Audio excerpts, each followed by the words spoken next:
It is my absolute pleasure to introduce to you our first speaker. Is one of those people who doesn't really need an introduction, but I will do it anyway, because she likes when I read out all her titles, right? I'm not going to do that. I will tell you that Genevieve Bell is a professor at ANU, and she's the founder and director of the School of Cybernetics. She's also been with Intel for 18 years in Silicon Valley as an anthropologist, as their chief futurist, as a strategist, as a technologist, explaining to a technology company the world of people and how technologies actually make people's lives difficult, interesting, easier, to challenge some of those preconceptions that, when we bring items into the household, everything will get easier. Not necessarily. There's other effects. Genevieve is one of those people who asks interesting questions. And that's why we've, for a long time, wanted her to join this event and was so proud to have her here. Genevieve is also one of those people who does not believe in boundaries. So cybernetics as an idea is precisely to try and rethink how we make sense of a world that is infused with technology that is often in the background, but where no one discipline has jurisdiction over what's happening in our world. Is it engineering? Is it social science? Is it business? Is it politics? Is it regulation? Who is actually in charge? Well, everyone and no one. We need to rethink disciplinary boundaries, and she's really very good at that. She's also one of those people who can work with temporality. We're engaging with the future today, but we cannot engage with the future without engaging with the past. So my absolute pleasure, Genevieve, to have you here today and to hear from you, and we will all pay good attention to what you have to say. Wow. Well, that was a no-pressure introduction if ever I've heard one. Here is the last 10 years of magnificence, and now you. Good news is, I like that kind of pressure. Better news is that Kai did not know that he has just sat me next to someone who confessed very quietly to me that he has a degree in cybernetics. So now, not only do I have a 10-year cadence of pressure, I actually am performing for someone who knows better than I the material I'm about to talk about, which is completely excellent. So, my name is indeed Genevieve Bell. I am a distinguished professor at the Australian National University. I'm also a senior fellow and vice president at Intel Corporation, and as of 3 weeks ago, I find myself in the deeply awkward position of being the interim dean for the College of Engineering and Computer Science. That is an awkward collection of things for the following reason. I'm a cultural anthropologist by training and by, well, frankly, childhood and life. My mother was an anthropologist. I grew up on her field sites in Central and Northern Australia in the 1970s and 1980s. I spent my childhood speaking another language.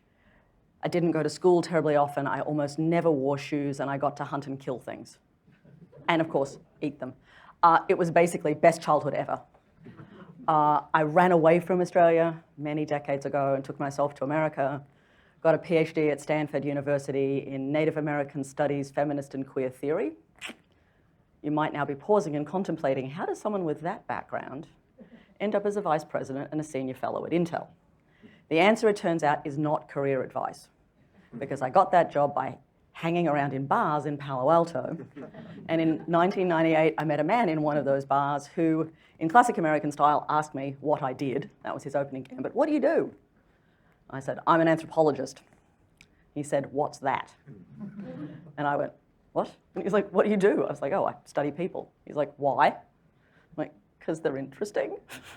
He's like, where do you do that? I'm like, I'm, basically a professor. And he's like, couldn't you do more? And I thought, yes, I could stop talking to you. Because this is not a conversation that's actually getting me very far.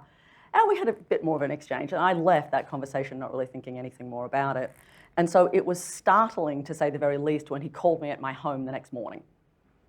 Because my mother, who was an eminently sensible person, told me not to give my number to strange men in bars, and he absolutely qualified. And it's 1998 at this point, so before Facebook, LinkedIn, Twitter, Tinder, any of the mechanisms by which you might find someone, even Google barely existed. These days, if you type red-headed Australian anthropologist into Google, my name is the first thing that gets returned. But in 1998, my soon-to-be new best friend, Bob, called every anthropology department in the San Francisco Bay Area asking for the redhead and the Australian. And Stanford said, "Oh, do you mean Genevieve?" and gave him my home phone number. Because it was 1998 and we didn't know about privacy practices quite that way. My new friend Bob introduced me to lots of people in Silicon Valley. It was an extraordinary adventure of free lunches with venture capitalists who said to me things like, "Paper, we're getting rid of it." And I'm like, "Really?" They're like, "Yes, we're going to make it digital." I'm like, "Look, paper's a stubborn material artifact." I'm like, "What does that mean?" I'm like, "Well, it does more work than just the stuff you write on it." They're like, "Ooh, do you do other things like that?" And I'm like, "Yeah." I'm like, "Excellent. Would you like more food?" I'm like, "Absolutely." And so I was on a circuit of having opinions and meals until I met the people at Intel who made me a very different offer. And their offer was, we're building the future here inside this large technology company. And we have all these people who know how to think about the future of technologies, who are experimenting with new kinds of materials for making microprocessors, who are experimenting with new ways to think about moving digital content around. They were experimenting at that point with MPEG codexes and USB and Wi-Fi and all kinds of radio stack technology. They had people who were thinking about new kinds of software. They had people who were thinking about new kinds of configurations of computational technology. What they didn't really have was people who thought about people. And they'd increasingly become aware that whilst this was all really good, the digital thing, it turned out that this bit of the puzzle, the person using the digital thing, might actually be more than just an afterthought. And so they're on the hunt to find people who knew how to think about the people. They'd hired some psychologists and a linguist. That hadn't been the best experience for them in history, I say graciously to my colleagues in psychology and linguistics. And they were on a hunt for an anthropologist. They found me. I got the job at Intel because I didn't cry in the interview process. Suggests there was something wrong with the interview process. Not that I was just a robust Australian, and so when they started arguing with me, I just argued back because it looked like sport, which they thought was very exciting, and I just thought, really? You people are very strange. Nonetheless, at the point where it became clear that there was a moment in my life when I got to decide between, did I stay at Stanford in a tenure-track position teaching Native American studies, which I loved, or did I go to a large technology company with an ill-defined job in a place I didn't fully understand, and where in the interview process, when asked, was there anything else they needed to know about me, I had declared that I was a radical feminist and an unreconstructed neo-Marxist. Because it was the late 1990s, and I knew that's how not to get a job. Unfortunately, they'd looked at me and said, "Do you think we'll like that?" And I said, quite candidly, that I thought the first 6 months would be rocky. But they'd known everything I could tell them, and they still said, "Will you please come?" And I realized at that point they had no idea what someone like me might do in a place like that. And as a good Australian of a particular moment, I was raised to think that you should put your life to work that mattered, that you should make a difference with your labor, and that difference should be about making the world a better place, and it should be more fair, more just, and more sustainable when you were done. And I figured dropping a radical feminist inside a large technology company might be a way to do that. And I was young, and there was a lot of hubris involved. And so I called them up and I said yes. And I turned up at Intel 2 weeks after having said yes, which meant I'd quit my tenure-track job. I'd moved from Oregon to Portland. I discovered it rained a lot there. That was bad. And I turned up at my new job. My new boss sits me down and says, "Great, you're here. We need your help with 2 things. I'm like, "Excellent," on the piece of paper, numbers 1 and 2. New boss says, "First thing we need your help with is women." I'm like, "Okay, sure, I'll bite. Which women?" "Well, all women." Like, "What do you want me to do with all women?" They're like, "It'd be great if you could tell us what they want." I'm like, "Oh, well-rehearsed territory." So I write down "women all" in my notebook and underline it a few times and think to myself, what is the project I will do that will explain that women all as an essential category doesn't actually make sense, and that you might need some granularity. And then why and how will I make that relevant to a microprocessor semiconductor company? And if you're a researcher, and I am deeply nerdy, this is a delightful prospect to contemplate. And I was off in a happy little reverie until I realized this new boss had said there were 2 things. And if thing 1 is women, it is terrifying to contemplate what thing 2 your new boss might want help with is. And I said, what is it? Secretly hoping maybe it would be men, and just I could have everything. And my new boss says, no, we need help with ROW. And I write that down and then realize this is my grand introduction to acronyms I do not recognize. Excuse me, what's that? New boss says, that's rest of world. And I take a deep breath and say, somewhat fearfully, because I was pretty certain I knew the answer, where is world? Such that there is a thing you call rest of world. And my new boss says, oh, that's America. And then there's the rest of the world. And we're very excited because you come from there. And at that point, I knew I had either made what was the single worst decision in my life to date, or I was about to embark on an adventure that would profoundly reconfigure what I knew how to do, and that would challenge all the ways I had been trained and all the things I cared about, and would push me to work out how to make an organization reimagine their imagining of the world. And I'm happy to say it's now been 23 years and I'm still in some ways involved there, and they don't use rest of world anymore. And there are more women, so the answer to what do women want is sometimes self-evident in the conversation and doesn't require me as the interpolator to those desires. 5 years ago, the Vice Chancellor of the Australian National University called me, told me it was time to come home, which was pretty ballsy on his part, you'd have to say.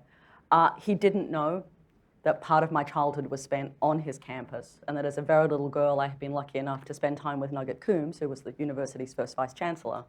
And I remembered him telling the stories of recruiting the very first faculty with a briefcase full of letters from Chifley and money, and going around the world sitting next to eminent Australians and telling them it was time to come home.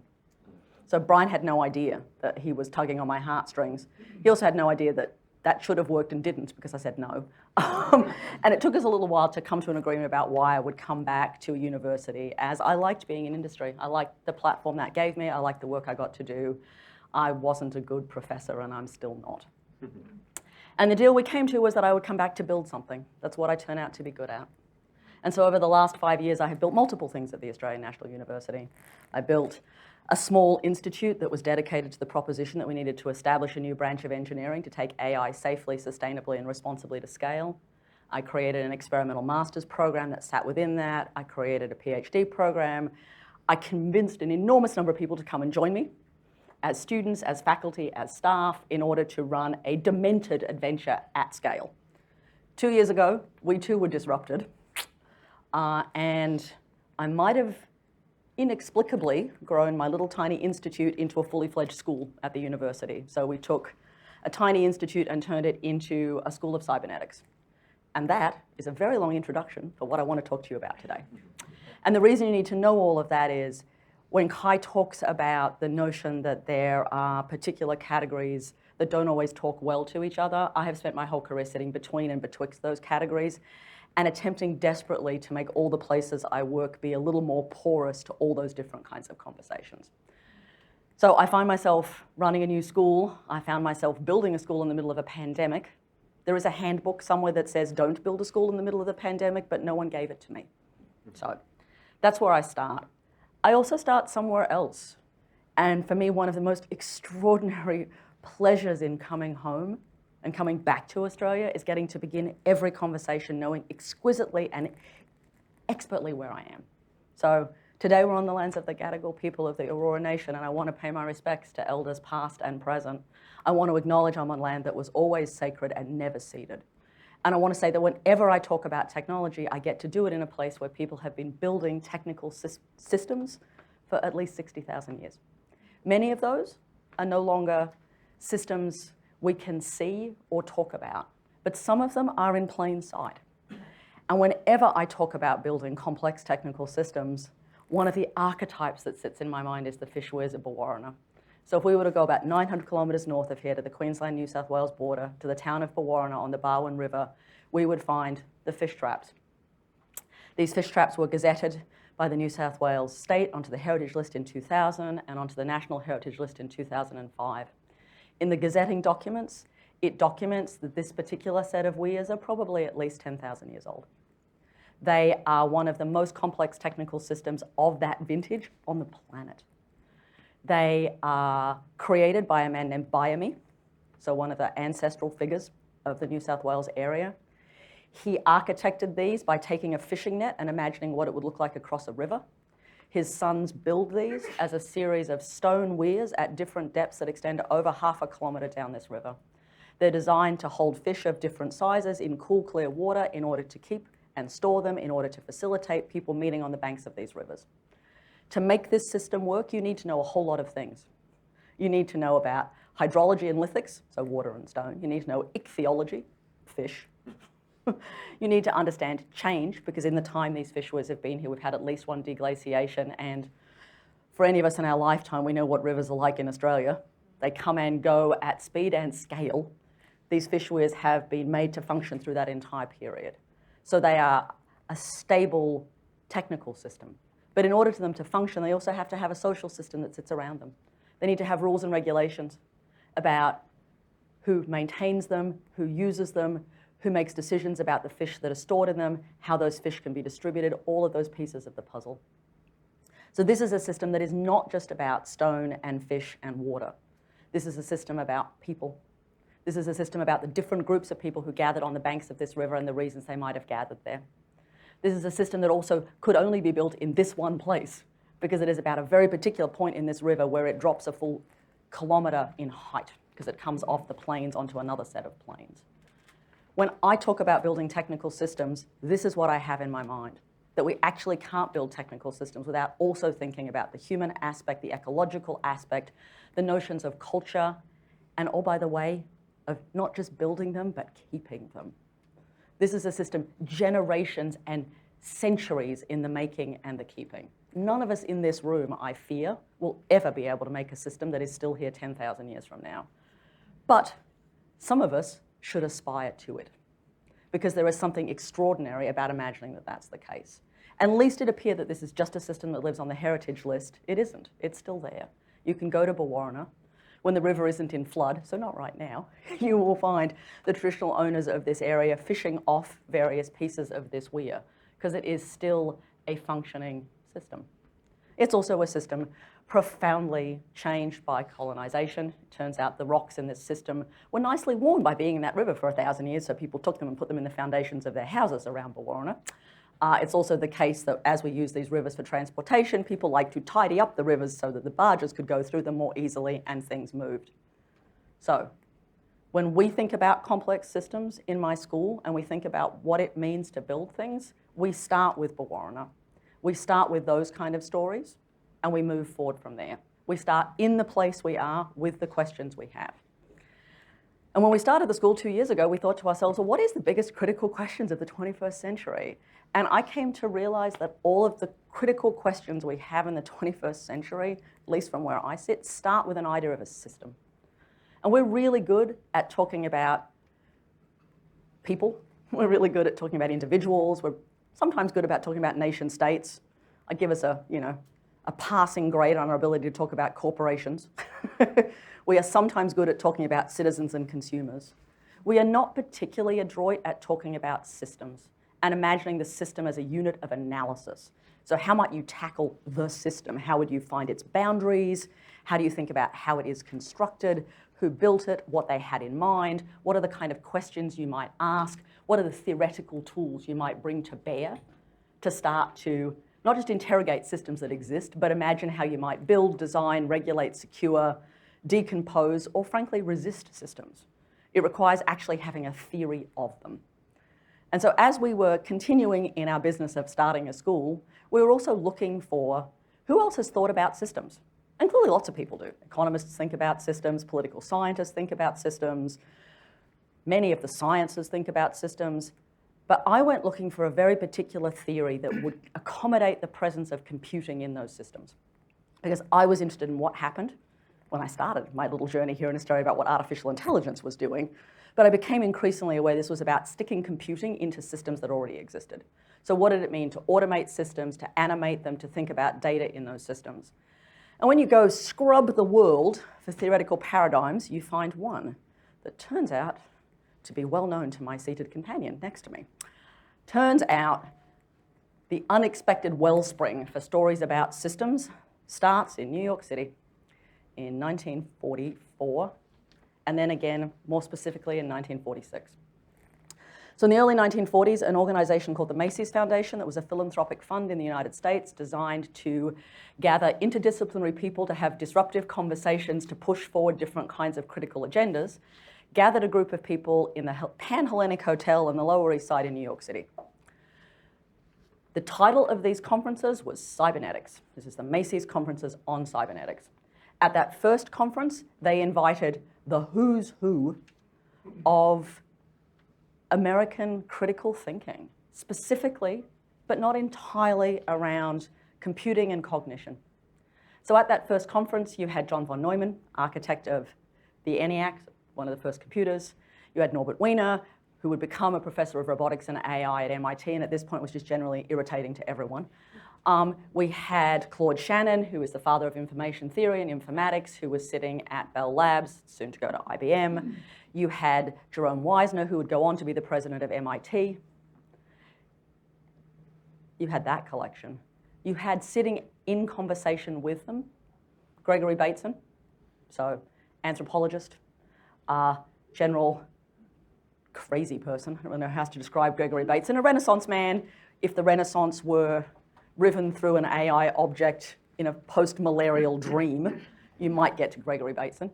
Margaret Mead, his then wife, his later not so much wife, but constant companion and arguer, who at that point was probably one of the leading experts on how to think about culture and convey it to the general public. You had Northrop, who was a philosopher at Yale. You had Rosenbluth, who was probably the leading person on what we would now think of as neurobiology out of Mexico. You had people coming from London and Japan. And they gathered to litigate the question, what will it mean to have computational power at scale? What will happen when computers can do more than just add up and multiply faster than a human? Because in 1946, what computers are doing is very, very fast calculation. What computers will be doing after 1946 looks increasingly more like that screen when it turns on. They will be able to create, make, automate, animate, and it won't just be maths, it'll be a whole lot of other things. But that collection of people gathered in 1946, the question was, what will happen to computing? And oh, by the way, that question wasn't motivated by idle curiosity about the future of computing power. It was motivated expressly in the shadow of World War II, where what they had witnessed computing being used for was aiming guns, blowing things up, deciding targets for nuclear bombs. They were looking at what computing had been and wondering if that's what it would be. And for all of those people gathered there in those conversations, they were very determined to create and lay out a different possibility for where computing would go. The word cybernetics is an invented word. I have a fetish and a fascination for the invented words. It is a word, Norbert likes to claim he made it up, but he borrowed it. It had been around in France 100 years earlier. It had probably been around in an earlier form 1,000 years before that. But in 1946, he pulls that word forward and imagines that what he is proposing is the scientific study of control and communication in the animal and the machine. This is a ponderous definition, but what he is effectively arguing here for is the notion that we should actually determine how it is that computation will function, not just by itself, but in relation to human beings, or in his case, animals. And that what we want here, in borrowing the term kybernets, or steerage from the Greek, is to imagine this isn't just humans in the loop, the way we talk about it in the 21st century. This is human steering. This was about control, not just loopiness. It was about a very particular kind of notion. And I think one of the ways we can unfold what happens in that 10-year cycle is actually about attempting to create a conversation, attempting to work out how do you bring people into a conversation. Because the people that gathered there in that moment in time came from government, they came from industry, they came from the academy. They didn't yet have the divisive politics of the American equivalent of the ARC, the National Science Foundation, to suggest that you had to stay in your disciplinary swim lanes. And so it was okay to have people who came from a lot of different places talking about a lot of pretty heady stuff. And oh, by the way, it was hard to do that. Turns out when you bring a whole lot of people together who come from really different places, it takes a long time to get on the same page. Not quite 10 years, Kyle, you'll be happy to know, but possibly close. The things they did agree to in a theoretical sense are probably two. One is that a system has a feedback mechanism. The way I tend to think about feedback is it's relatively straightforward. The output of a system is its future input. That's a devastatingly simple thing to say, and as soon as you think about the consequences of it, it's kind of scary. The output of a system is its future input. Imagine how it is then we might achieve change. If the system produces something that is the next generation of input, it is quite difficult to imagine how you achieve change unless you change the system. The output is the future input. Feedback, a term we now use everywhere. I'm willing to bet all of you have sat in a room where someone says, I'm going to give you feedback. And you're like, oh, great. I'm very excited about that. Or you say, there's feedback. The nice man up the back, deeply worried about feedback. Feedback as a term comes into common currency after these very conferences because Norbert and Gregory Bateson understood if you were going to have these conferences, you needed to engage the general public. And so after every one of these conferences, the proceedings were sent to the New York Times, paper of record, in 1946. And so feedback got into the pages of the New York Times and into all of our vocabulary. But it's a critically important notion here for how systems work. Are they running open or closed loop? How does feedback function? Second piece of the theoretical apparatus here has to do with the notion of circular causality. Don't say it too quickly, only say it if you've had coffee. But the notion that pieces of the system move in conjunction with each other, and that if you move one piece of the system, another piece of the system will also change. All of us understand this. Not necessarily in the sense of a large system that has computation at its core, but I'm willing to bet if you move something in your house, you then walk into it repeatedly over time because you have changed the way you navigate through your house. If you put your keys somewhere else, you can't find them. We all know what circular causality actually feels like. But here they meant it at scale. What would it mean if you took the lifts that you came into in this building and removed your control of them by making the buttons inside the lift no longer function? And you can only control them with the buttons outside the lift. You all came in and tried to press the buttons inside the lift and nothing happened, because changing one piece of the system actually changes multiple pieces of the system. So two theoretical precepts, and I'm rendering cybernetics so poorly here that I will get a failing grade from my colleague in the second row, but those are the two theoretical pieces that matter. The praxis pieces, the pragmatic pieces that I also think matter tremendously, which is why this has been so attractive to my team and I, is threefold. Number one, if you are going to build a system, you actually have to stop and say, what is the point of this system? What is the work this system is doing and for whom? And by the way, who isn't in the room when you are having that conversation? What might be the unintended consequences of building that system? And oh, by the way, even if you haven't had that conversation, every system actually has a politic because every system has an imagination of the world it is building. Not everyone knows how to articulate that, but every system has an imagination of that. Some of them are banal and boring. When you came into this building, there were automatic doors. Those automatic doors imagine a world. Those automatic doors imagine a world in which I'm too small to be allowed to open them unless I'm in heels. Because when those doors were built, the censors imagined that anyone under about 5'3" is a child and should not be allowed in and out of the doors without their parent, who is necessarily taller. Those doors imagine a world, right? They imagine a world of a perfect body, of a certain set of, well, power politics, of an argument about who should get to come and go through doors, and who is the right size. When you don't look at a door and think, that door is biased, but that door does imagine a world. And by the way, so does every other system. And embedded in every system are often competing and multiple imaginations of the world that's being imagined. So how do we think about that? Second praxis that becomes incredibly clear out of at least the Macy's conversations, and I would say multiple ones after that, and Kai knows this exquisitely, you don't get there once. The conversation has to be iterative. And it changes over time. Macy's conference number 1, there were a lot of conversations about the sentience of octopuses, as well as mathematical models for computational control. And for the mathematicians, the sentient of octopuses was very difficult to hear. It's a perfectly reasonable paper that Gregory delivered, but they didn't know how to listen to it. They didn't know how to make sense of it because it didn't turn up in the language and the vocabulary they expected.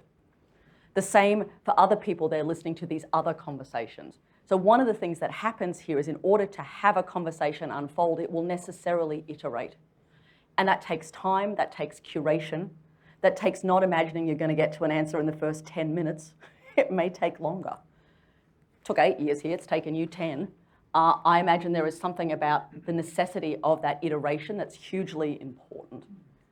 Third piece, which has to do with why iterative conversations are hard work, is that you also have to lean into productive discomfort.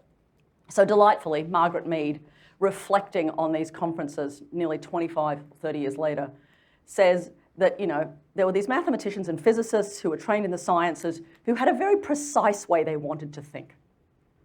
We know those people. There was a small group of anthropologists and psychiatrists who were trained enough about psychology in groups that we understood what was happening and could use it and disallow it. Mead is a very naughty woman. And then she says, and there were 2 or 3 gossips in the middle. I love this description, who were very simple people who had a lot of loose intuition and no discipline to what they were doing. It's like, and in a sense, it was the most interesting conference I've ever been to because no one knew what it should be. Because what she's saying there is in some ways what the spirit of Disrupt has always been about, which is you have to be willing to bring multiple voices to the room. You have to be willing to hold them, not in agreement, but in conflict. And you have to let that conflict be generative, which is hard work. Not that that conflict should be mean-spirited, but that in the intersections of different ideas, something else will be produced.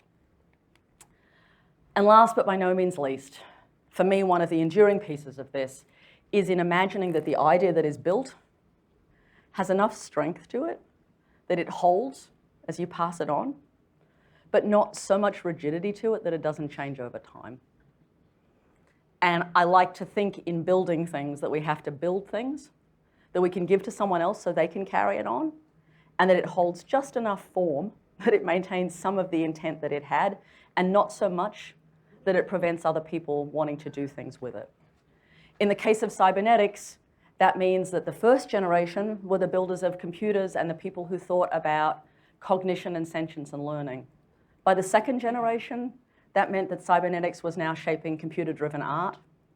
That meant that it was framing artistic endeavors like the Cybernetics Serendipity exhibit in London in '68 and Australia 75 here. It means it was shaping organizational development theory in the UK. It was building schools in Germany, in Poland, in much of Eastern Europe, some of which are still there, some of which have been rebranded, some of which have not. It ended up shaping music. There is a straight line through from 1946 to David Bowie. And it makes me very happy to know that a theoretical precept that was conceived in a Pan-Hellenic hotel in New York City might also have given us Talking Heads and David Bowie straight through Brian Eno, back to Stafford Beer, back to the original conference. It also gives us design thinking from Terry Wennergren, back to Stuart Brand, back to Gregory Bateson, back to this original locus. Unfortunately, you can unroll that genealogy in a few other ways too. It gets you Elon Musk, but that's a different story. So, why would I want to take on all of that history, right? Why would I want all of that legacy? And why should I suggest to my team, hey, we need a new school. We're concerned about systems. We want to think about AI at scale. Why is cybernetics useful? Well, it's useful because of all of those things. It has a set of theoretical tools that still feel relevant. It has a set of ways of thinking and doing that feel especially powerful. And it has a way of making sense of things we do here. And I looked at all of that and I thought, okay, well, cybernetics had a run in America. It's been off in Europe. It's really never been in Australia. There was a ABC series on it back in 1956. There was an academic paper delivered actually at the University of Sydney by one of your graduates in the early 1960s, and then it's been a bit dormant ever since. So when I thought, where is it that we can contribute on the global stage? What is it that we can do? I decided we could reanimate this set of conversations with a distinctly Australian bent. We could put ecology in there really clearly. We could talk about sustainability. We could imagine that in talking about systems, it was always about humans in the conversation as well as the ecological, that it had to be about the human, the ecological, and the technical. So that's what we're doing. Oh, And by the way, we're hiring. So if all of that makes you think, Oi! Kai, you are welcome to come join us anytime. But, we're hiring. And I'm looking for people who are interested in being on this kind of journey and for whom that feels vaguely appealing. And now I'll say thank you and stop.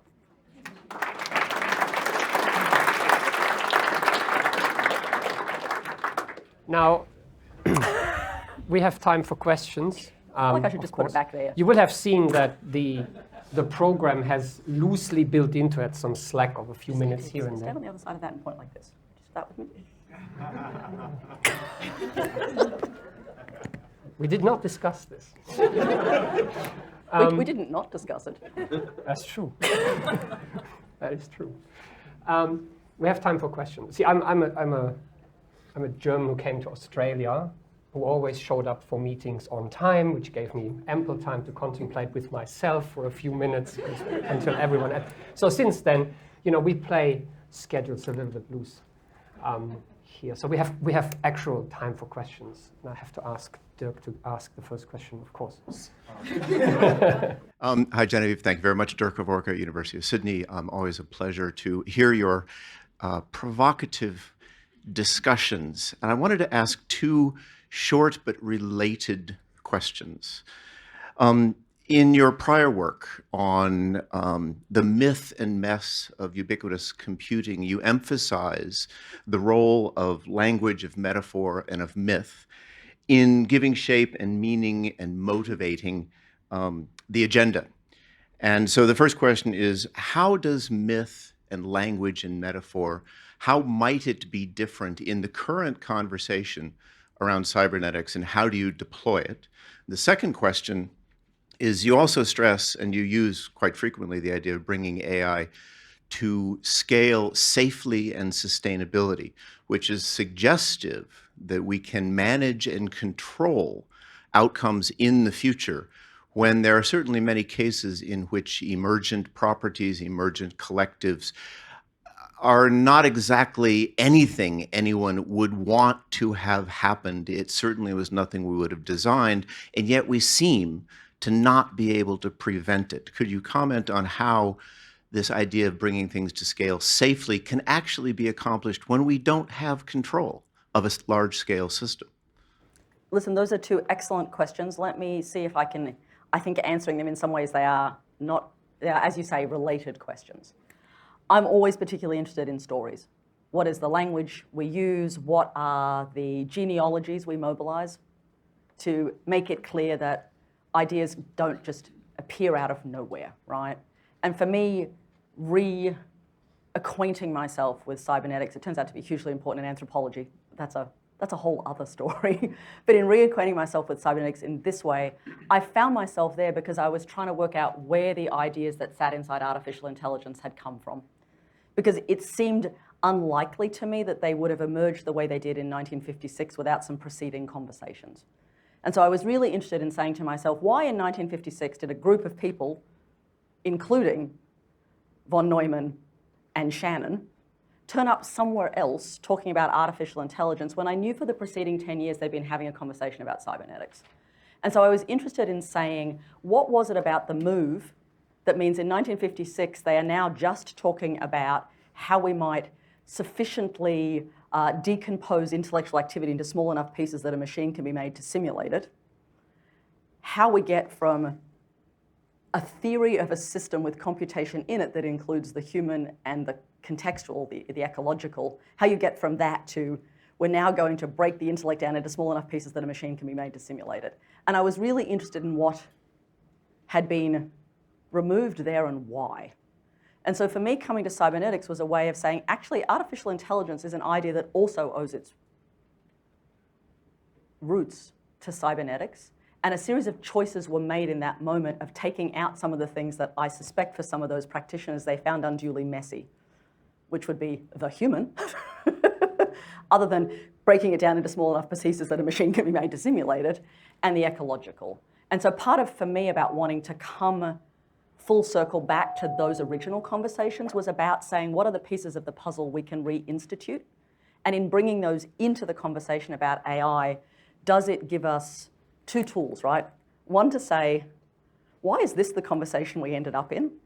So what got removed and what were the consequences of that, and what might reacquainting that conversation with some of its earlier roots get us? So partly for me, it's actually making that link there. And when I talk about cybernetics as a wellspring, I'm always really struck by the fact that AI is one of those pieces, but doesn't necessarily talk terribly well to its sisters and cousins. So part of it is that. Part of it, you're right, there will be technological systems that go to scale that have unintended consequences. That's not a new story. That's a story of at least the last 250 years of industrialization. And I'm not suggesting we will be able to avoid that ever happening. For me, what I want to suggest is that we could at least start the conversations imagining that we might want to have a system of safe, responsible, and sustainable deployment, which would mean having very different conversations than the ones we do about beginning a technology. Too often, and I know you and I sit in those conversations, someone goes, oh, well, there's always unintended consequences and always emergent properties. And you're like, well, okay, that's great. That's like saying it always rains. That is not helpful for saying it always rains, but I'm never going to pack an umbrella because it always rains. You're like, that makes no sense. And so for me, there's a little bit about saying, actually, in allowing that systems might do those things, it shouldn't negate our desire to set up a different conversation in the first place. And frankly, one of the projects we've been working on for the last year, which I can talk about with even more geekiness than this last piece, is about the overland telegraph line. And I was really interested in looking at the history of the overland telegraph line because it's one of the first attempts we have to build a global system at scale, where we actually connect multiple countries, we make information where previously there had been communication, and we create data. And I was interested in that because there are, as you can imagine, some really unexpected consequences of attempting to connect the entire world using galvanized fencing wire. And those consequences are sort of myriad. 150 years later, we shouldn't be able to say, well, we didn't know that this technical system might structurally reinforce inequities of gender, race, class, nationality, regional, urban, indigeneity. Like, there should be no one who was allowed to start a conversation saying, oh, we didn't think the technology would do that, because we have an inordinate amount of proof to say that it will. We shouldn't be able to start a conversation and say, oh, we didn't anticipate that it would require new rules, because we know that's not true. So for me, there's just a little bit here about how do we do a better job of calling bullshit on ourselves, about what are the pieces that actually we don't get to say we couldn't have anticipated, because actually we've known some of that stuff for 150 years. And so part of it for me is connect AI back to a different story and ask what got lost, which were Paul and I revisiting mess and mythology and ubiquitous computing, we would always be asking, because you remember in that book we ask a lot, how did Ubercomp miss the rest of the world? Like, how is it that, Mark got to have that whole conversation in America and forget what was going on in Korea and much of Asia? I think we would ask the same questions about AI now.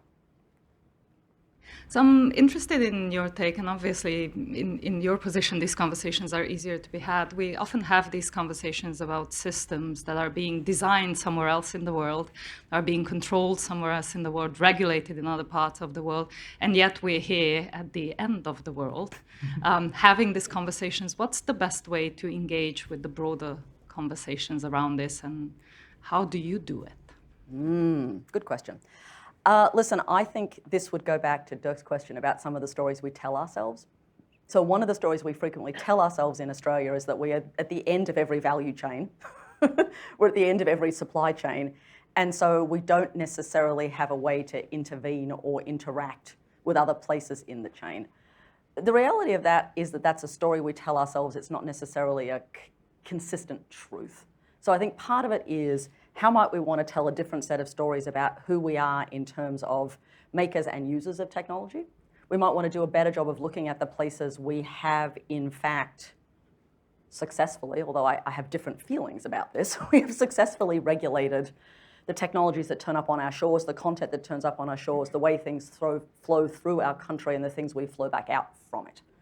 So, whether that has been Australia's willingness to impose much higher biosecurity rules at our borders to assume certain things don't come here, imposing much higher scrutiny on certain kinds of technical systems that they're not allowed to be deployed here, in terms of regulating the way certain technical systems impact our local economy and successfully negotiating with large technology companies to change the way they turn up on our shores. We actually have 120 years since Federation of doing surprising things in terms of regulating control over what happens here.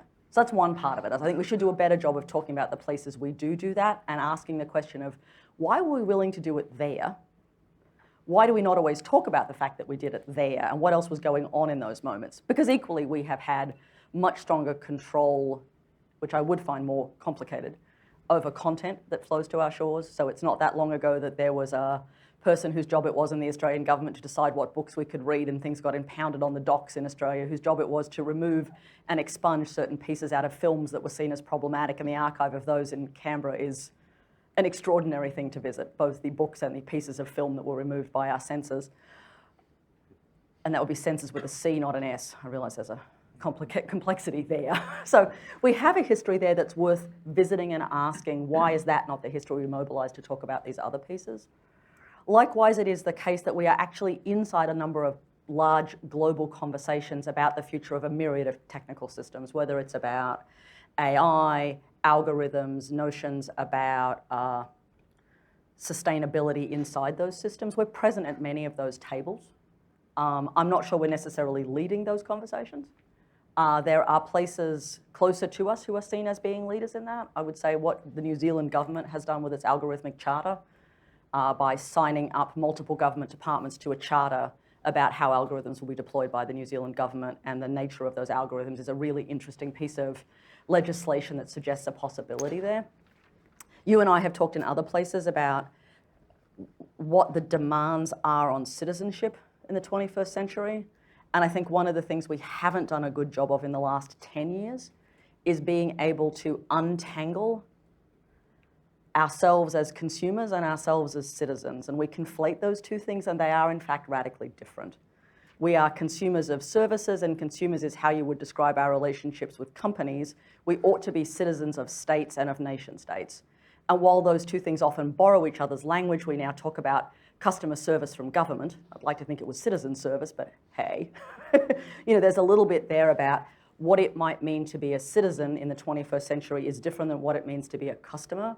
And I think being knowledgeable as a consumer and being knowledgeable as a citizen have places where they overlap, but places where they should be significantly different.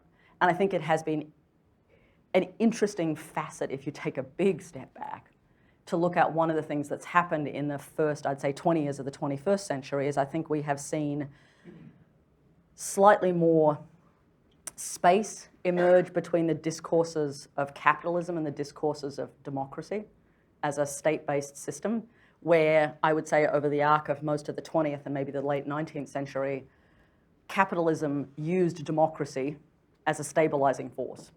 If you wanted to have a good enterprise, it helped to have a stable regime you were doing it inside, and capitalism and democracy were discourses that paired well. I think one of the things that's been very clear over the last 20 years is that those two conversations have started to pull apart a little bit, and many large multinational companies no longer need state-based stable voting regimes to be successful, and state-based voting regimes find themselves awkwardly located attempting to regulate large companies who are in fact destabilizing their very reason for being. And so I suspect we are It's okay to name names. Well, actually, I wasn't thinking of particular countries. I know the reason I was trying to be companies. Or companies. The reason I was trying to be generic there is that one of the experiences I had in America was that Americans tended to imagine that all democracies look like theirs. And so I was very confused when I said voting was compulsory in Australia because they told me that was undemocratic. They were very confused that India was a democracy because that meant it was larger than theirs. We have these conversations, so I'm really kind of acutely aware of saying there is no single democracy is multiply interpreted and instantiated in multiple places, as are multinational companies. Australia is home to a number of large multinational companies that unfold from here to other places. There are large multinationals that sit in India, the United States, Britain, France, Germany that unfold globally, and they're not all the same in terms of their logics or their motivations. And in fact, I can think of multiple versions of each one of those that are increasingly in conflict. But for me, the broader point stands, right? That there is where there was once a comfortable illusion of, discourses of capitalism and discourses of democracy, I think there is more tension in that system. Hence, we can have conversations about things like fake news, notions about, What does it mean to be a state? Who's actually in control? Who's setting the pace? What does it mean to be a citizen, and a citizen of what and whom? And I think for me, the more interesting part in some ways is that unpicking and what it will mean for us as individuals to think, or be encouraged to think, or choose to think about ourselves as consumers and as citizens as being radically different subjectivities that we would need to inhabit. Who helps us have that Yeah. conversation? So the follow-up question, who helps us have that conversation? Well, I assume we're all responsible for helping have that conversation. I think it is, I could quote Mead and say, never underestimate the power of a small group of people to change the world, because in reality, that's the only thing that ever has. It's always a great Mead quote. But I think the reality is any one of us has both the opportunity and, I would argue, the responsibility to drive those conversations around us, whether that's what happens in universities. Of course it should. Universities were always about teaching critical thinking, which means having critical conversations. It's also the role of governments in how you create better citizens and citizenry. I think it's part of most non-state-based organizations, all of whom have had opinions about this over the years, and I would include in the same breath everything from the church to the Country Women's Association ought to have some responsibility in how we think about what it means to be empowered and enabled citizens as well as consumers. I'm making it more cybernetic. I'm taking control. That's what you think. It's the illusion of control.